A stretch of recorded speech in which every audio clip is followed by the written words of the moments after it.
din Halloween. Așa, aștept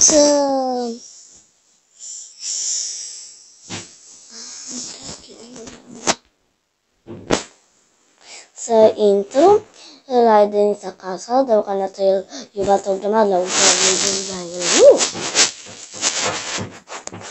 Acum, mulțumesc, Doamne!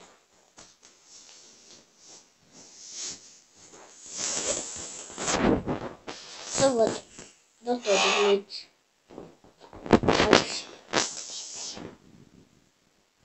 Înseamnă că nu se mai Halloween. Aici o să oprim filmarea, îmi cer scuze. Da, și sunt Daria. Și mă bucur că ați văzut acest Halloween. Pardon, această nume de Halloween. Deocamdată cei care ați văzut episodul de 1.7 la nociv și ceilalți și Insanity și nu știu cine. Ați înțeles? Și Sazami, dacă știți. Dacă nu știți, a făcut acolo un mic loculeț cu scări așa, dar era mai mare.